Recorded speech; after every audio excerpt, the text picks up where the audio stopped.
Maribel lived in a small village called Sunnyvale. Every morning, she woke up early to prepare the fruit she planned to sell at the market. She loved the bright colors of apples, bananas, pears, and oranges. She felt happy whenever a customer smiled and said, "Your fruits are so fresh, Maribel." One warm morning, Maribel gathered her baskets and arranged shiny red apples, yellow bananas, and green pears. She dressed in a simple brown dress with a clean apron. Then she walked outside her little cottage and greeted her kind neighbor, Mr. Jonas, who was busy painting his fence. "Good day, Maribel," Mr. Jonas called. "Off to the market again?" Maribel smiled. "Yes, Mr. Jonas. I hope to sell many fruits today." She continued down the dusty road, passing fields of wildflowers. The sun rose in the sky, warming the air. Birds chirped cheerfully, and a gentle breeze carried the sweet smell of flowers. Maribel's heart felt light, for she loved her job. She enjoyed greeting people, arranging her fruits in a pretty way, and earning enough coins to pay her bills. In the middle of the market stood Maribel's old wooden stall. It had a faded sign that read Maribel's Fruits. She carefully placed her baskets on the table, making sure each pear and orange looked neat. Soon, villagers arrived to buy their daily goods. Children ran around, laughing as they chased each other. "Morning, Maribel," said Mrs. Kemp, carrying a small basket of eggs. "I would like 2 bananas, please." "Coming right up," Maribel replied sweetly. She picked 2 ripe bananas and handed them to Mrs. Kemp. The woman paid with a few coins, then hurried home to prepare breakfast. Maribel felt pleased each time she made a sale. More customers visited, chatting about the weather and sharing news about the village. An old woman named Nina admired the pears, while a young boy tugged at his mother's sleeve, begging for an apple. Maribel's stall buzzed with activity. Everything seemed perfect that day, and she felt thankful for her simple but happy life. Just before noon, Maribel noticed a tall stranger in a dark cloak standing near her stall. He did not speak or smile. He only watched her from a distance. Maribel felt a little uneasy, but she stayed polite to everyone who came by. Eventually, the stranger drifted away, disappearing into the crowd of shoppers and travelers. As the day went on, Maribel sold nearly all her fruit. Her coin pouch felt heavier than usual, and she thought about how she might buy new paint for her stall or perhaps nicer clothes for herself. She even dreamed of improving her small house so she could store more fruits without them spoiling. She closed the stall in the late afternoon, walking home with a cheerful heart. Little did she know that the strange man would return, and that her simple life was about to change forever. The next morning, Maribel woke to bright sunshine streaming through her window. She stretched her arms and thought about the day ahead. She would bring more apples and oranges to the market, hoping to sell as many as before. Her cat, Poppy, meowed softly, rubbing against her legs. "Good morning, Poppy," she said with a giggle. "Let's get ready for another busy market day." Maribel washed her face, put on a fresh apron, and carefully selected the fruits for her stall. She chose firm pears, shiny apples, and sweet bananas. She whistled a cheerful tune while placing them in her straw baskets. Soon, she was on her way, strolling along the same dusty road.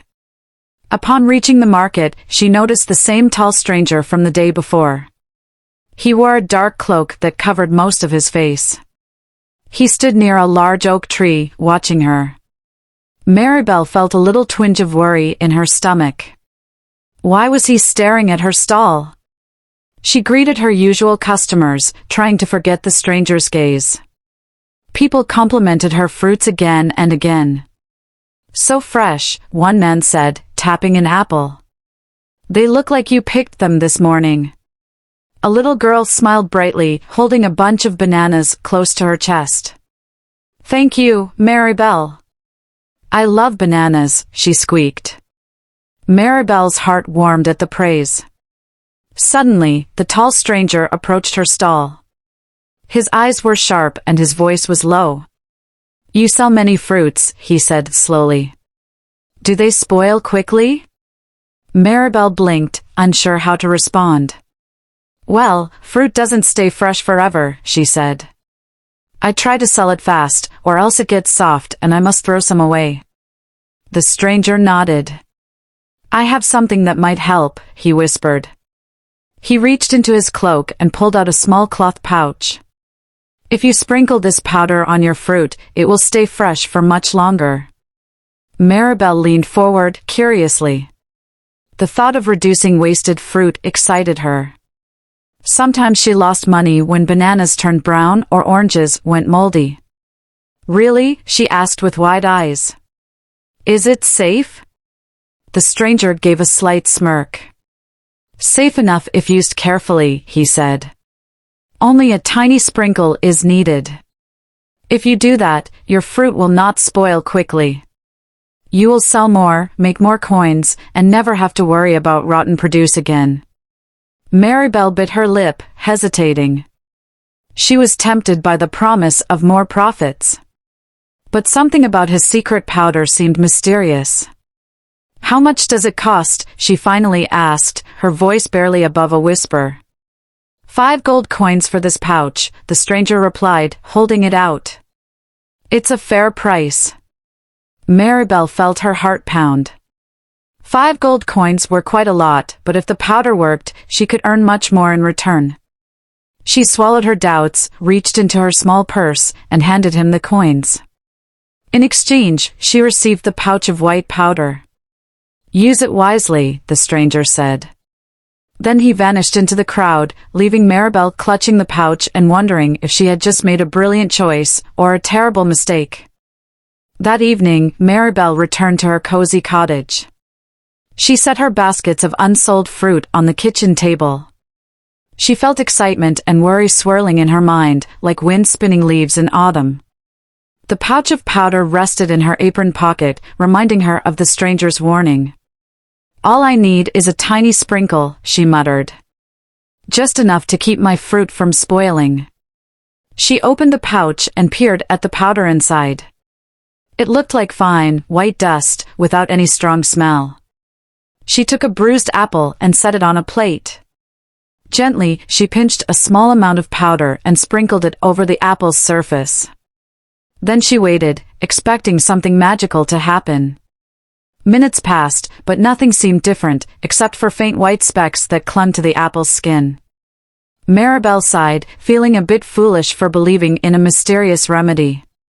Maybe it takes time, she told herself.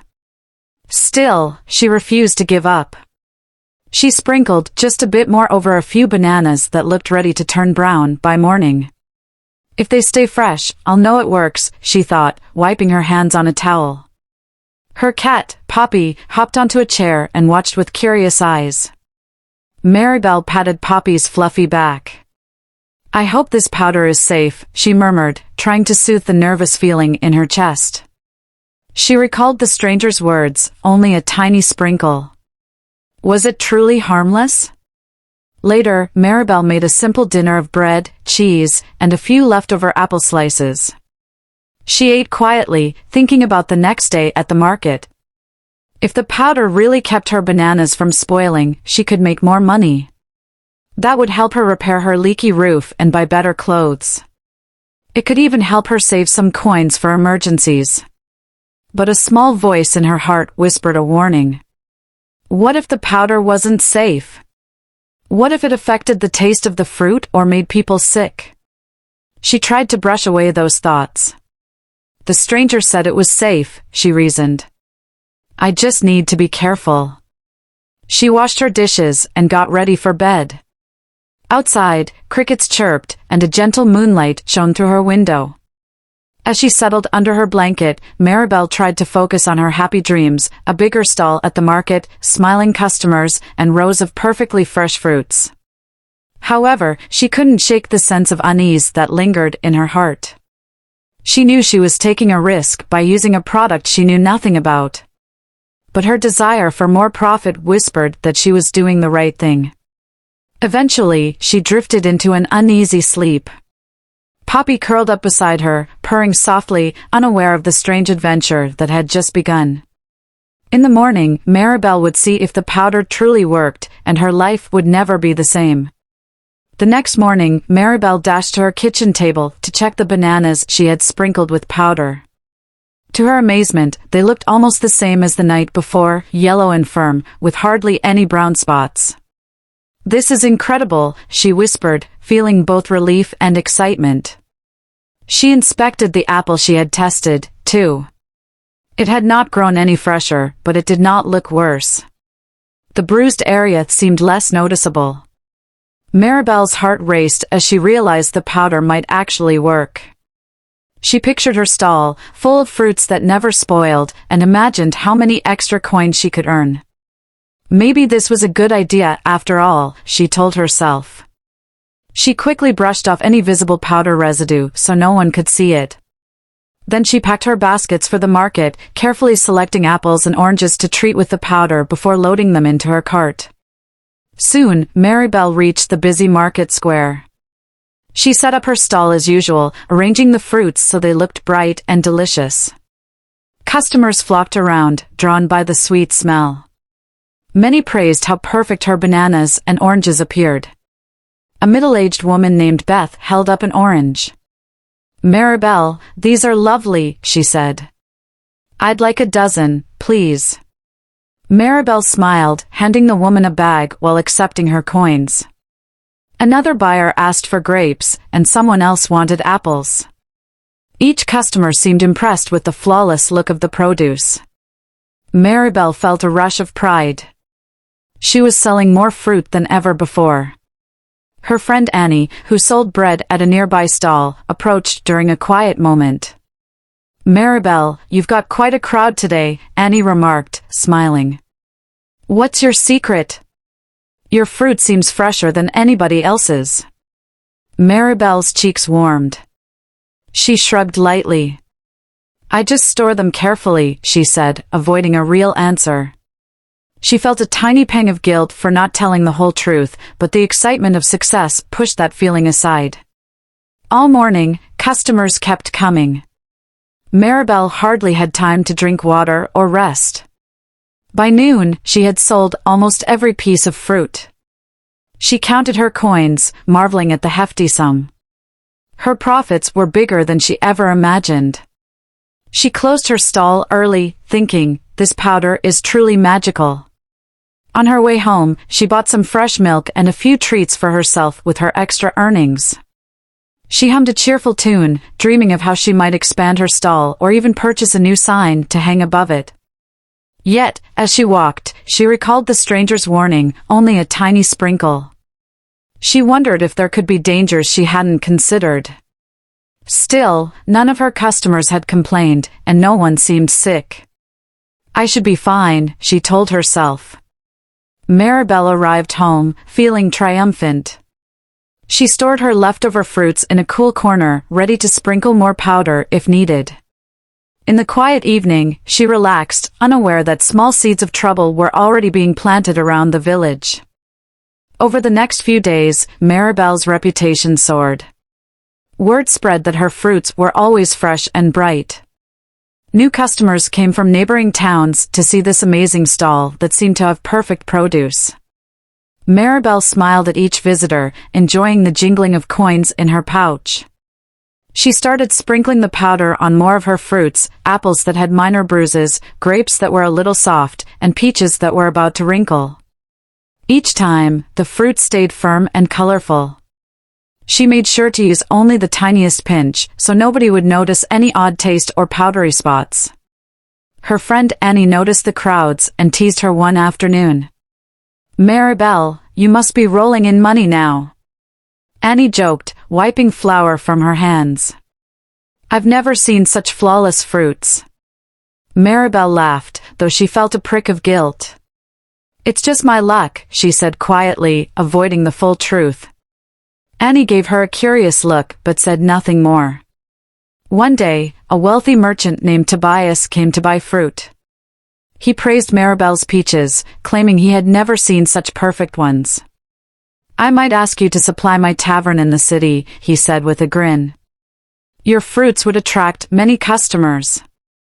Maribel's eyes shone at the prospect of a large contract. She imagined delivering crates of fruit, earning gold coins, and expanding her small stall into a grand shop. The idea thrilled her so much that she forgot to question the powder's safety again. Meanwhile, small warnings began to ripple through the village. A few people complained of slight stomachaches after eating fruit, but they thought it might be something else they ate. Some mentioned a faint bitter taste in the apples.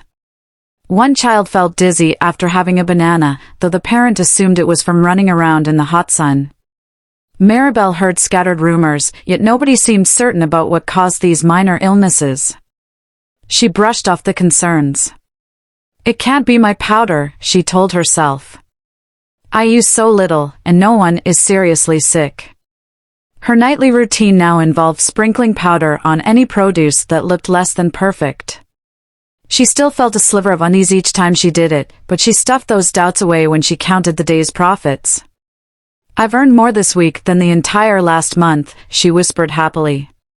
"Surely this is good." At home, Poppy the cat meowed at her feet, seeking attention. Maribel picked her up, hugging her close. "I'm being careful," she said softly, as though trying to convince herself. "I'm not hurting anyone." Yet, in the corners of her mind, she wondered if greed was leading her down a dangerous path. She tried to silence that thought by planning how to decorate her stall with fresh paint and maybe buy a new dress. The powder had opened a door of endless possibilities, or so it seemed. A few weeks passed, and strange illnesses started surfacing around Sunnyvale. Some villagers complained of lingering stomach pains or headaches. Others mentioned feeling dizzy or extra tired. At first, people blamed the heat or everyday stress. But as more and more villagers reported similar problems, whispers about the fruit at the market grew louder. One morning, Mrs. Green, a soft-spoken mother of 2 young children, approached Maribel's stall with worry etched on her face. "Maribel," she said quietly, glancing around, "my son has been feeling ill since yesterday. He ate a peach from your stall. Could it be the fruit?" Maribel's heart raced. She forced a calm smile. "I'm sorry your son is unwell, Mrs. Green. But my fruits are always fresh. Maybe he ate something else that upset his stomach?" Mrs. Green nodded uncertainly, then left without buying anything. Maribel's hands trembled. She tried to push away her fear, telling herself that it must be a coincidence. However, more such encounters followed. An older man complained of a constant bitter taste in his mouth, and a teenage girl said she felt dizzy after eating grapes. Each time, Maribel insisted her fruits were perfectly safe. Many people still believed her because she was known for her friendliness and bright smile. Dr. Gale, the local physician, began to suspect a pattern. She saw several patients with similar complaints who mentioned eating from Maribel's stall.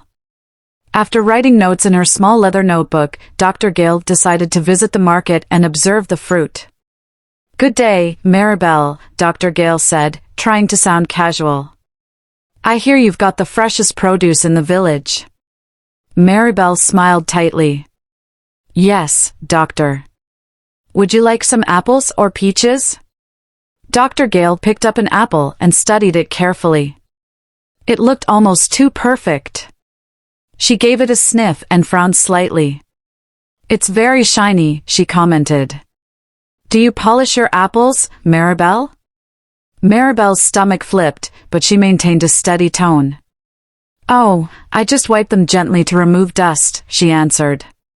She wanted Dr. Gale to leave quickly, afraid the doctor might examine the fruit more closely. Dr. Gale nodded slowly. "I see. Well, let me know if anything unusual happens here at your stall." With that, she departed, leaving Maribel feeling uneasy. That evening, Maribel closed her stall earlier than usual. She walked home with her cart, her mind filled with worries. What if Dr. Gale discovered the powder? Would people blame Maribel for the sicknesses? At home, she tried to enjoy a simple dinner, but her appetite vanished. She glanced at the pouch of powder, stored in a drawer. Maybe I should stop, she thought, dreading the loss of extra profit. But her fear of losing money spoke louder. No one has real proof, she muttered. I'll just be more careful.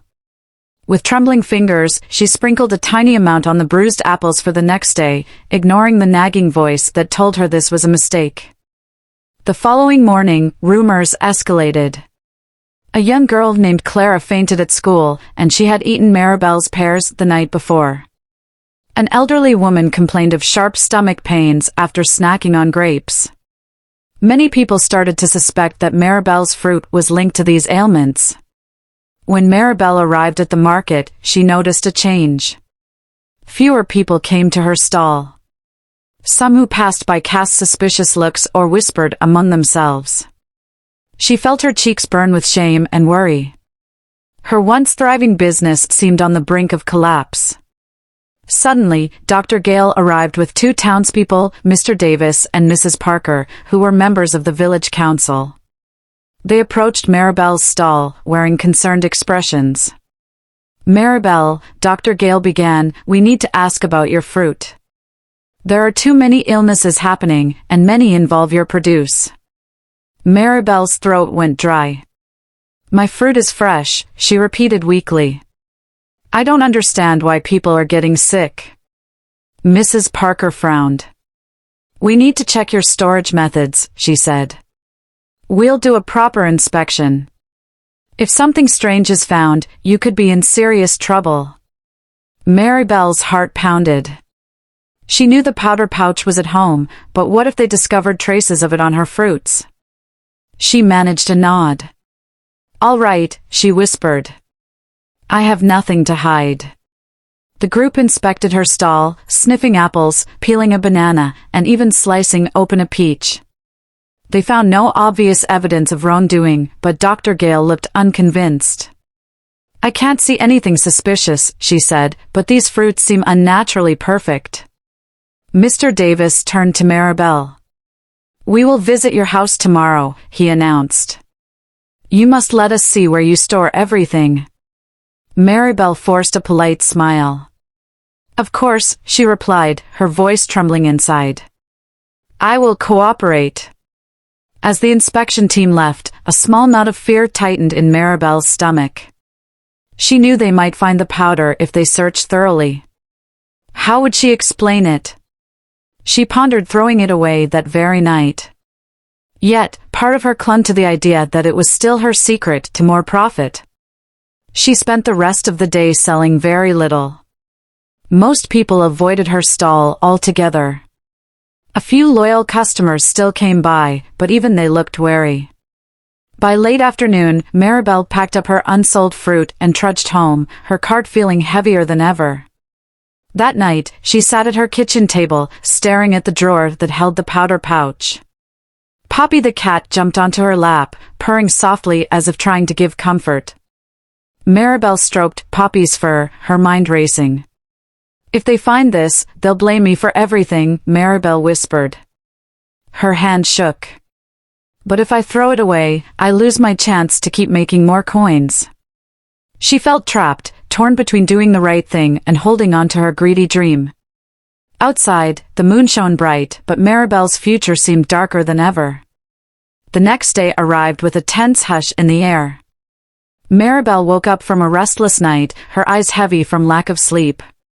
She dreaded the visit from Mr. Davis, Mrs. Parker, and Dr. Gale. Would they discover her secret? Would she be banned from the market forever? She fed Poppy, who meowed in concern, then tried to eat a small breakfast. Food tasted like ashes on her tongue. Her stomach churned with guilt and fear. She gazed at the drawer where the pouch remained hidden. Part of her wanted to destroy it, but she hesitated. A sharp knock on her door made her jump. She opened it to find Mr. Davis, Mrs. Parker, and Dr. Gale waiting with solemn faces. Good morning, Mr. Davis said, stepping into her small living room. We're here to see your storage and check for anything that might be harming people. Maribel forced a nod. Yes, please come in. Her hands felt clammy as she led them to the kitchen. They examined her baskets, shelves, and any containers around the room. Dr. Gale peered under the table while Mrs. Parker opened cupboards. When Mrs. Parker reached the drawer, Maribel held her breath. The council member slid it open, rummaging through spare cloths and old receipts. Then she frowned, pulling out the small pouch of powder. "What's this?" she asked. Maribel's face turned pale. She stammered, "It's just something I bought to keep fruits fresh." The seller said it was safe. Her voice shook like a leaf in a storm. Dr. Gale gently took the pouch and examined the white dust. "Why didn't you mention this earlier?" she asked, concern filling her eyes. Maribel felt tears burning in her own eyes. I was afraid," she whispered. "I didn't want to lose my customers or my earnings. I've been using only a tiny pinch." Mrs. Parker and Mr. Davis exchanged worried glances. Dr. Gale sighed heavily. "We need to test this powder," she declared. "It might be poisoning people, Maribel. Do you realize how dangerous this could be?" Maribel's tears began to flow. "I didn't know," she sobbed. "It was never my intention to hurt anyone. I was just trying to stop my fruit from spoiling so I could earn a better living." Mr. Davis's stern expression softened a little. "Even if you meant no harm," he said, "this is very serious. People are falling ill. We must report this to the entire council. There will be a meeting tonight." Maribel sank into a chair, her heart pounding. She watched them leave with the pouch, feeling as if her world had just crumbled. Poppy rubbed against her ankles, sensing her distress. Left alone, Maribel could only cry. She thought about the children who might have become sick, the old men and women who trusted her, and the damage she might have caused. She had let her greed guide her, and now she would face the consequences. That evening, the village council gathered in a large hall near the center of Sunnyvale. Word of Maribel's powder had spread, and a worried crowd formed outside. Some people whispered angrily, blaming Maribel for making their families sick. Others felt sympathy, remembering the times she had been generous or kind. Inside, long wooden benches faced a raised platform where the council members sat. Dr. Gale stood beside them, holding the pouch of powder as evidence. Maribel waited to the side, her eyes red from crying. She had never felt so alone or afraid. The head council member, Elder Howard, called for silence. The room quieted, except for soft murmurs and the shuffle of feet.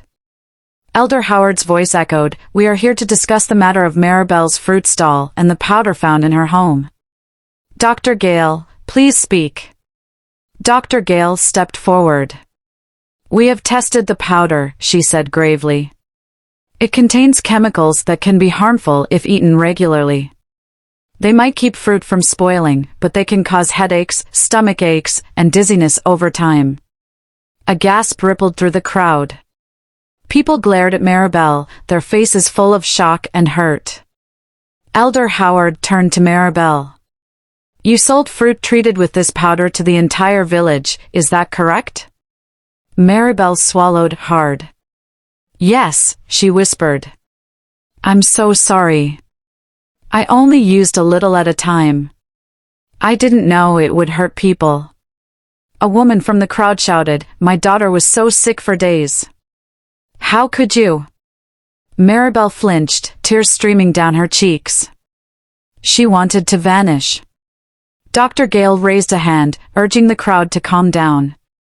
"We believe no one has suffered permanent harm," she said, "but the risk was serious. We must decide on a fair response." Elder Howard nodded. "Maribel, your greed has endangered this community. You must face consequences. Do you have anything to say for yourself?" Maribel trembled, her voice cracking. "I never wanted to hurt anyone. I was just trying to keep my fruits fresh and make more money. I realize now how foolish and selfish I have been. Please, let me fix this." The council members conferred in low voices, discussing possible punishments. Some argued for a strict penalty, while others believed Maribel deserved a chance to make amends. At last, Elder Howard cleared his throat. "We have decided," he announced, "that your stall will be closed until further notice. You must pay for the medical care of anyone who fell ill after eating your fruit. You will also perform community service to earn back the village's trust. Once we see you have changed, we will consider letting you sell fruit again." Maribel bowed her head, tears dripping onto the floor. She felt relief that she wasn't being driven out of the village, but she knew her road ahead would be hard. The crowd dispersed slowly, leaving Maribel to stare at the wooden boards under her feet, her heart heavy with regret. The sun rose on a new day, but for Maribel, it felt dark and sad. She had to lock up her stall and place a sign that read, "Closed." No longer would she greet early morning customers or see the joy on children's faces as they held ripe bananas.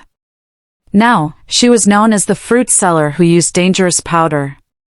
At home, she gathered all the leftover fruit she had treated. She couldn't bear to throw it in the river or feed it to animals, so she dug a deep hole behind her cottage and buried it. She scattered soil over the mound, tears stinging her eyes. "Maybe this is the only way," she whispered to Poppy the cat, who meowed softly. "I must remove every trace of that horrible powder." Her punishment required her to help clean the village's public areas and assist Dr. Gale at the clinic. The first morning, she arrived at the clinic, feeling nervous and ashamed. Dr. Gale greeted her with a nod, then showed her around the small rooms where patients waited for checkups and medicine. "You'll sweep the floors, wash bedding, and run small errands," Dr. Gale instructed. "If a patient needs water, bring it quickly. If a bed needs fresh sheets, change them neatly." Maribel nodded, determined to do her best. She wanted to show everyone that she was truly sorry. She threw herself into cleaning, scrubbing floors until her arms ached. She carried trays of herbal tea to sick patients, offering gentle smiles, though many gave her suspicious looks. One day, a mother recognized Maribel and said coldly, "I won't forget how your fruit made my boy sick."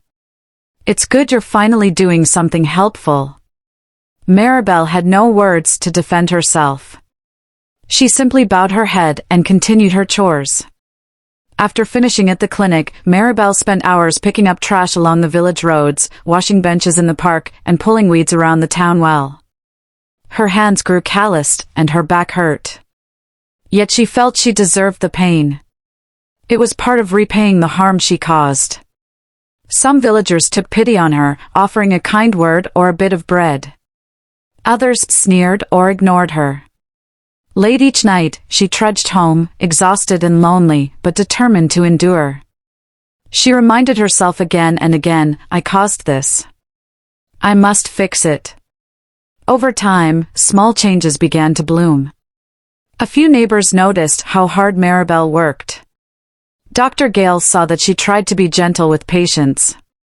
Mr. Davis heard from others that she arrived early each day and left late, never complaining. Slowly, the anger toward her softened, like ice melting under a warm sun. But even as she made progress, Maribel still faced the biggest task of all, paying for the medicine and doctor visits for those who had suffered. She had almost no savings left. She wondered how she could ever repay such a debt without her stall to earn money. Despite her struggles, Maribel refused to give up. Each day, she woke before sunrise and tidied her small home. She would then hurry to the clinic to help Dr. Gale. Even when her feet ached, she reminded herself that she caused this situation. She had to be strong and do what was right. One afternoon, as she was cleaning the clinic shelves, she noticed a small girl sitting alone in a corner. The girl clutched a worn-out doll. Her eyes were red from crying. Gently, Maribel approached. "Hello there," she said softly. "Are you feeling all right?" The girl looked up, sniffling. "My tummy hurts," she whispered. Maribel remembered the time she sold fruit to families with children. Guilt stabbed at her heart. She tried to comfort the child by offering warm tea and a soft blanket. The girl's mother arrived soon, thanking Maribel but keeping her distance. Maribel understood. People still feared her involvement with the dangerous powder. At the end of the day, Dr. Gale handed Maribel a list of people who had medical bills from the fruit-related illnesses. Maribel swallowed hard, staring at the numbers. The total amount was more than she could ever gather alone. "How will I pay this?" she asked, voice trembling. Dr. Gale sighed. "You can make payments over time," she said. "As you work, you can set aside a little.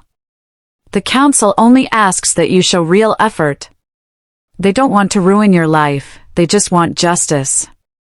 Maribel nodded, tears gathering. She walked home with the list clutched in her hand. Everything felt hopeless. Then she remembered the orchard outside the village. She still had a few coins left. Perhaps she could buy fresh, untreated fruit from nearby farmers at a small discount, sell it at a modest price, and slowly earn money to pay off her debt. But her stall remained closed. The council had banned her from selling in the market. She sat on her doorstep, considering other options. Could she sell from her home? That might anger the council. Could she find a different job? She knew little else but fruit selling. Just then, an old friend, Marina, arrived. Marina had a small farm and used to buy Maribel's fruit. "I heard about your situation," she said gently. "I know you're in trouble, but I also see how hard you're working to make amends. Is there anything I can do to help?" Maribel felt a spark of hope. She explained her idea of buying orchard fruit, but admitted she couldn't legally sell at the market. Marina tapped her chin in thought. "Perhaps you can help me harvest and transport fruit to the next town," she suggested. "I'll pay you a fair wage. It's honest work, and you can use that money toward the medical bills." Gratitude filled Maribel's eyes. "Thank you, Marina," she said, voice trembling. "That would be wonderful. I promise to work as hard as I can." And so began a new chapter in Maribel's life, one of humble labor and quiet determination. Maribel joined Marina's farm the next day, rising even earlier than before. She walked the long path to the orchard, where rows of apple, peach, and pear trees stretched across gentle hills. The sun had barely peeked over the horizon, painting the sky with soft pink and orange hues. Marina greeted her with a friendly wave. "Ready to pick some apples?" she asked, handing Maribel a woven basket. Maribel nodded eagerly. She was grateful for this chance to earn an honest wage. Together, they moved from tree to tree, selecting only ripe, unblemished fruits. The morning air was cool and smelled of grass. Birds sang cheerfully overhead. As they worked, Maribel couldn't help remembering how she had used that mysterious powder to achieve the same flawless appearance. Now, she realized the joy of carefully examining each fruit, gently removing bugs or leaves, and appreciating the natural process. It took more time, but it felt right. By noon, both women were tired and hungry. They sat under a large oak tree to share bread, cheese, and water. "Thank you again for this opportunity," Maribel told Marina, looking down at her calloused hands. "I might never pay my debt without your help." Marina smiled. "I believe everyone deserves a second chance. You were foolish, but I see how sorry you are." After lunch, they continued picking fruit until the sun stood high. The baskets grew heavy with juicy apples. Maribel's back and arms ached, but she felt a small satisfaction in her honest work. She no longer feared harming anyone. Instead, she found hope in each perfect apple she gathered through genuine effort. By the end of the day, they loaded crates onto a cart. Marina planned to drive them to a nearby town to sell. She paid Maribel a portion of the expected profits up front. Though it wasn't much, Maribel clutched the coins in her hand as if they were precious gems. "Use these wisely," Marina advised. "Pay what you can toward the bills. Keep some for food." Maribel nodded, tears of gratitude in her eyes. She said goodbye and began the journey back home. On her way, she stopped by Dr. Gale's clinic to drop off a small payment toward the debt. The doctor raised her eyebrows but accepted the coins. "You're working hard," Dr. Gale noted. "Keep it up, and people will start to trust you again." Maribel smiled faintly.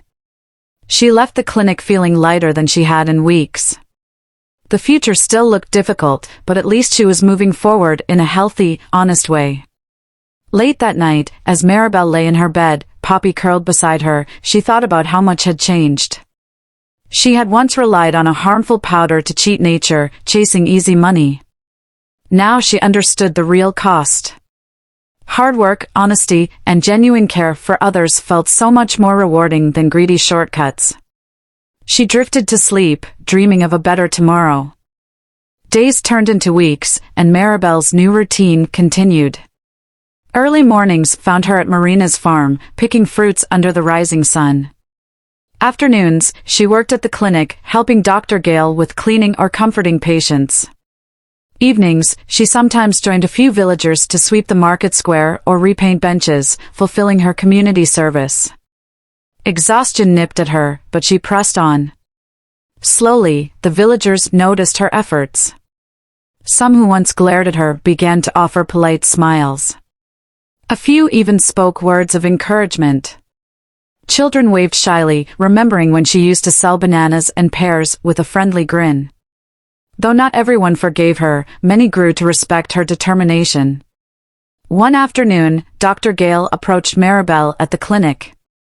"You've been working tirelessly," she said, handing Maribel a cup of cool water. "How are you holding up?"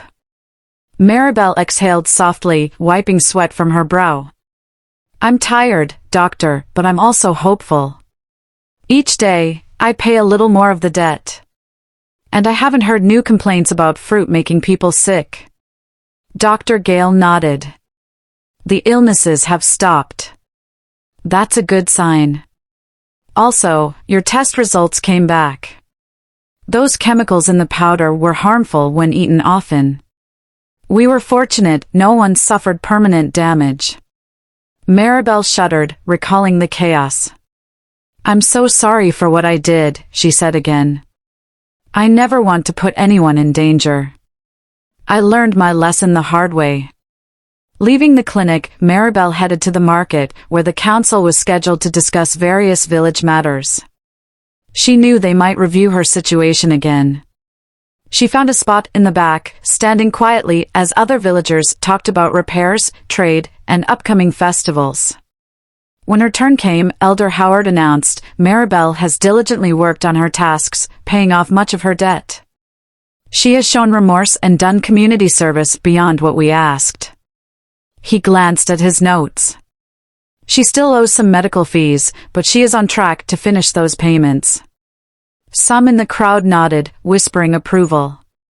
Elder Howard continued, "We will consider lifting the ban on her market stall soon, if she continues with this positive behavior." Maribel's heart fluttered. She dared to speak up. "Thank you," she said softly, bowing her head. "I won't let the village down again." After the meeting, a few villagers approached her, offering gentle words. One mother said, "I'm glad you're working so hard to fix things. My children loved your fruit before all this happened." Maribel managed a small smile, eyes misty with gratitude. That night, she returned home in slightly better spirits. She was far from carefree, but the weight of shame no longer felt quite so crushing. She fed Poppy, ate a simple supper, and fell into bed, dreaming not of riches, but of serving her village in an honest, caring way. The memory of her terrible mistake kept her humble, reminding her never to let greed overshadow what was truly important. Several more weeks passed, bringing warmer days and greener fields to Sunnyvale. Maribel continued her punishing schedule, splitting time between helping at the farm, the clinic, and various village chores. As the last portion of her debt drew near, she felt both relief and anticipation. Soon, she might be allowed to reopen her stall, properly, without any shortcuts. The morning finally came when Elder Howard and Dr. Gale informed her that her debt was fully paid. She stood in the town square, tears of joy streaming down her cheeks as the council members made their announcement. Curious villagers gathered around, clapping politely. Elder Howard smiled kindly. Maribel has shown true repentance and has worked very hard to repay the harm she caused. Today, we lift the ban on her fruit stall. He paused, letting the words sink in. However, Maribel, you must promise to never again use any harmful substance on your produce. Maribel nodded, her voice trembling with emotion. I promise. I have learned my lesson. I'll only sell fresh fruit, picked and stored the natural way. Dr. Gale stepped forward, placing a reassuring hand on Maribel's shoulder. I trust you have changed, she said gently. I hope your new success will be built on honesty. From that day on, Maribel carefully prepared her stall. She decided to paint it a cheerful shade of yellow, symbolizing a bright new start. With her small savings and help from Marina, she bought fresh, untreated fruit from nearby farms. She sorted each apple, peach, and pear with care, discarding any that were too bruised or rotten. On the grand reopening morning, people curiously approached Maribel's bright stall. She greeted them with a genuine smile, offering samples of sliced fruit. The bananas had a few brown freckles, the apples sometimes showed tiny spots, but it was all natural and safe.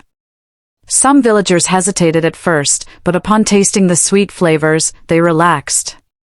A mother came by with her 2 children. We're glad you're back, she said softly. Your peaches used to be our favorite. Maribel felt her chest tighten with gratitude. Thank you for giving me another chance, she replied. Even Dr. Gale stopped to purchase some apples for her home. I trust these have no extra surprises, the doctor teased lightly. Maribel laughed nervously. Only sunshine and water, she promised. Though her fruits no longer looked artificially perfect, business slowly returned. Customers learned to accept minor blemishes, realizing that natural produce could still taste wonderful. Maribel's stall regained its joyful buzz. She made fewer sales than she did during her magic powder days, but she felt lighter, happier, and free from guilt. In the months that followed, Sunnyvale's memory of the powder scandal faded.